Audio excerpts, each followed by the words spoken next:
So this is a 1973 Citroen called an SM for System Maserati.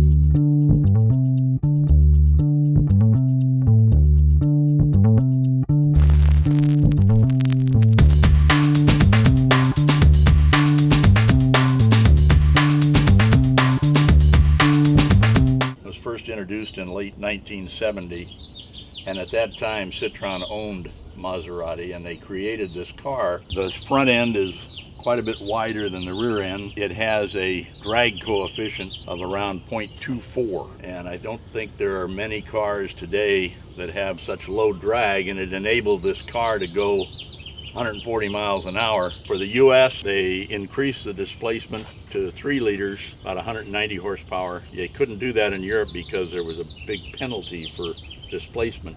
The gas mileage is not bad, but it wasn't good for Europe. The most interesting things about the car are under the hood. There's not a whole lot there that most people recognize. The Maserati engine, and it's built on a 90-degree V so that it can fit down, low, and to the back, all part of the streamlining. And then all of the peripheral, the air conditioning generator driven off of that shaft front of the car. So the engine is really in backwards. 5-speed manual transmission comes out the front wheel drive with 2 large disc brakes that are mounted inboard. Again, an engineering twist to reduce the unsprung weight. The suspension system is one of the things that Citroen's famous for. This was not a new item. This was traditional on their cars. These cylinders here are filled with nitrogen gas, and below is filled with high pressure oil that comes from this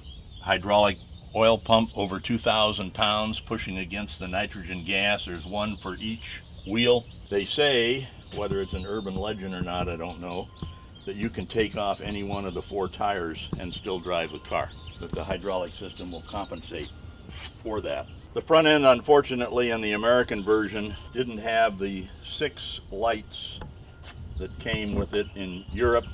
Our Department of Transportation didn't like the configuration. They were also enclosed with glass, all part of the streamlining, and 2 of the lights worked hydraulically to move as you went around the corner to light up the roadway.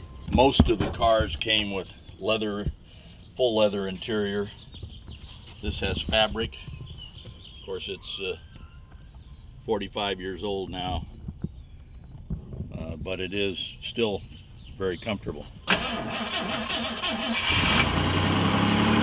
the hydraulic pressure is built up, the car will rise up to the riding height.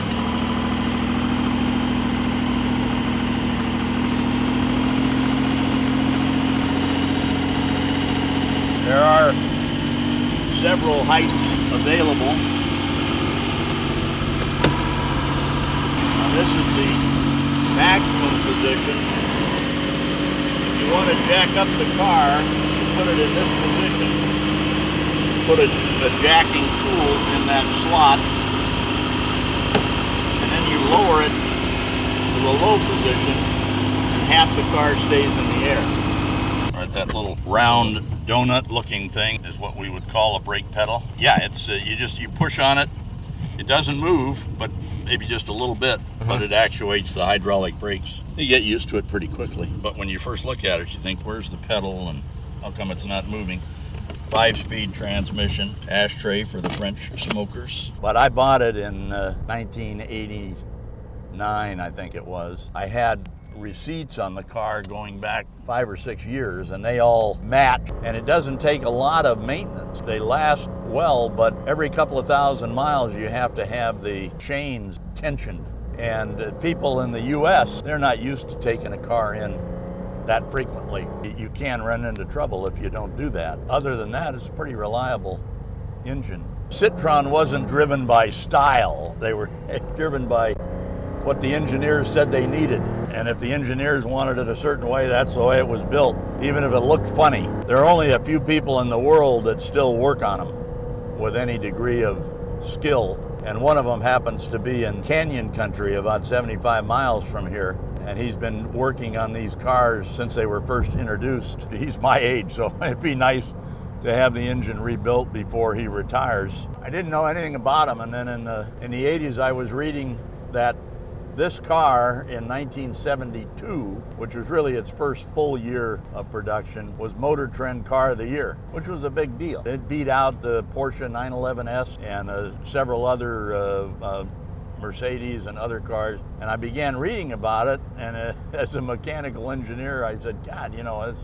has so many unusual features that I started looking around for one, and ended up buying this. Never drove it a whole lot. I've probably only driven it maybe 10,000 miles since I bought it, but it is a lot of fun to drive, and there's only, according to this mechanic, Jerry Hathaway's his name, he says there's probably only 350 of these at most in the US.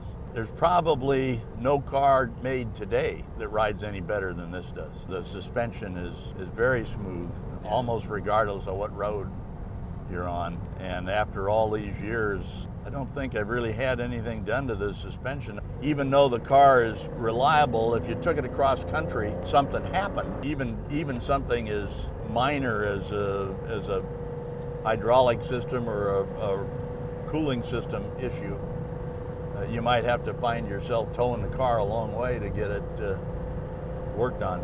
But it would be a fun car to take on a trip. It just cruises right along.